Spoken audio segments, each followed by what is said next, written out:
આજરોજ ગુજરાત પ્રદેશ કોંગ્રેસ સમિતિના પ્રમુખ અમિતભાઈ ચાવડાની સૂચના મુજબ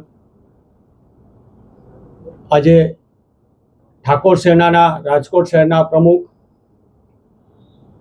અને એક ઓબીસી આગેવાન કે પ્રજાની વચ્ચે રહી સમૂહ લગ્નથી લઈ દર વર્ષે દીકરીઓને પરણાવવા સહિત અને કોળી સમાજના આગેવાન હાલના વોર્ડ નંબર 4ના કોર્પોરેટર કંકુબેન ઉદરેજાના દેહ રણછોડભાઈ ઉદરેજા અને તેમના સાથી મિત્રો સાથે આજે કોંગ્રેસમાં પ્રવેશ લઈ રહ્યા છે અને આજે એમને પ્રવેશ દેવામાં આવ્યો છે.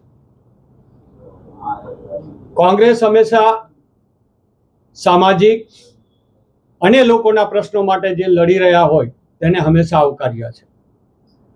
ત્યારે ગુજરાત પ્રદેશ કોંગ્રેસ વતી રણછોડભાઈને અને તેઓના તમામ મિત્રોને કોંગ્રેસમાં હું આજે એમનું સ્વાગત કરું છું અને તેઓની જે સામાજિક જે કાર્યશૈલી છે એને કોંગ્રેસ આગળ વધારશે. લોકોના પ્રશ્નો સાથે રણછોડભાઈ હંમેશા રહ્યા છે અને આગળ પણ કોંગ્રેસની સાથે જોડાઈ અને લોકોના કાર્ય કરશે. તે હેતુસર આજે ફરીથી હું કોંગ્રેસ વતી તેઓનું સ્વાગત કરું છું. આગળના દિવસોમાં આ જ રીતે જે ભાજપના અન્યાયથી અને આજે જે રીતે આ દેશની અંદર માહોલ થઈ રહ્યો છે, જે આપણા બાળકોનું ભવિષ્ય આજે અંધકારમય થઈ રહ્યું છે, ત્યારે લોકો હવે ધીમે ધીમે ભાજપનો અસલી ચહેરો છે એ જાણી ગયા છે અને આગલું ભવિષ્ય આપણા બાળકોનું શું હોવું જોઈએ અને એ કોણ આ દેશનું અને બાળકોનું ભવિષ્ય કરી શકે તેને ધ્યાનમાં રાખીને કોંગ્રેસમાં જોડાઈ રહ્યા છે.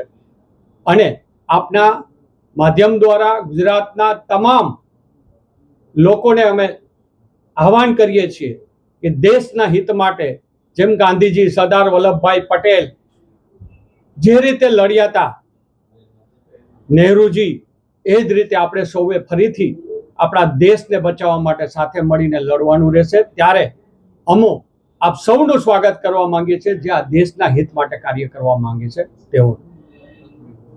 ભાજપના કોર્પોરેટર છે ને આપે કોંગ્રેસમાં આજે પ્રવેશ કર્યો, શું કારણ ને શું લાગી રહ્યું છે? સૌપ્રથમ તો કોંગ્રેસ છે, ભાજપ છે ને, ભાજપે અમારા સમાજને ખાસ કરીને સૌરાષ્ટ્રમાં ચુવાડિયા ઠાકોર સમાજને 35 વર્ષ ત્યાં ખાલી મત જ લીધા છે. અમે 35 વર્ષથી ભાજપમાં જોડાયેલા છે. અમારો સમાજ આખો ભાજપમાં વળેલો છે, પણ અત્યાર સુધીમાં અમારા સમાજનો એક પણ ધારાસભ્ય સૌરાષ્ટ્રમાં નથી આપ્યો કે ન્યાય નથી ક્યાંય સંગઠનમાં કે ક્યાંય સારું સ્થાન કોઈને આપ્યું છે.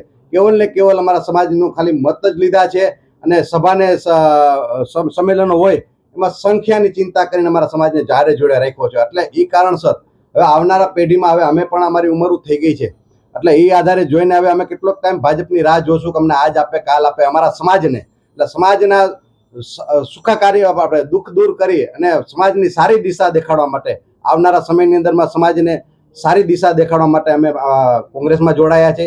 અને ભાજપમાં રહી અને રાજા બનવા કરતાં અને ગરીબોના ઘરથી બેઘર કરી અને ગરીબોનું લોહી ચૂસવા કરતાં કોંગ્રેસમાં રહીને ભીખ માગવી સારી, ગરીબો માટે દુઃખ એના આહુડા લૂકવા સારા, એવું હું સમજુ છું. શું લાગે છે કોળી સમાજમાંથી તો કુંવરજીભાઈ ધારાસભ્ય છે જ સાહેબ, સમાજની વસ્તી ગણતરી પ્રમાણમાં જાતિ આધારિત જનગણના પ્રમાણમાં સૌને પ્રભુત્વ મળવું, જેમ સૌરાષ્ટ્રમાં અમારી પેટા જ્ઞાતિ હોય છે, ચુવાડિયા, તળપદા, ઘેડિયા, એવી રીતે પેટા જ્ઞાતિ હોય છે. એમાં હરેક સમાજની હરોળમાં અમારો સમાજ જ છે ચુવાડિયા, પણ ચુવાડિયા સમાજને સૌરાષ્ટ્રમાં એક ટિકિટ આપવામાં નથી આવી, નથી કે પદ કે હોદ્દા કોઈ વસ્તુ આપવામાં નથી આવી. એના કારણસર અમે આવનારા સમયમાં એક સંમેલન બોલાવશે ને એમાં સમાજ બધું જોડાશે. અત્યારે તમે મુખ્ય આગેવાનોથી જ અમે જોડાયા છીએ. આવનારા સમયમાં અમે તમને વેલાર બધું કંઈક ને કંઈક મહેશભાઈને આશીર્વાદથી અમે કંઈક ને કંઈક કરશે. ચુવાડિયા કોળી સમાજ છે તેનું સંમેલન અંદાજિત ક્યારે મળવાનું છે, શું? એ કહેશું તમને, જે કાંઈ ઉપરથી સૂચના મળે ને કેવી રીતે કાર્ય ઓલા થશે એવી રીતે કંઈક ને કંઈક ગોઠવણી કરશે અમે. શું લાગે છે તમારા ભાભી ઓલરેડી કોર્પોરેટર છે ભાજપમાં, ભાજપમાં આપ પણ કામ કર્યું છે, શું કેવી સ્થિતિ છે ભાજપની?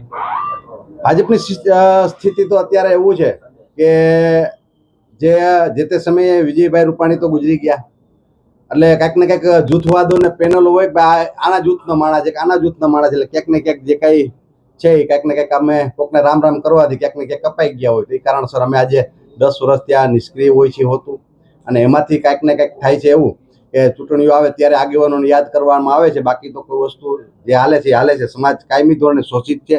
અમારા સમાજને ભાજપથી સરકારનો એક પણ લાભ મળ્યો નથી. એટલે આવનારા સમયમાં સમાજ માટે પણ અમે ચિંતા કરીએ છીએ અને ગરીબ સમાજ માટે અમે ચિંતા કરીએ છીએ.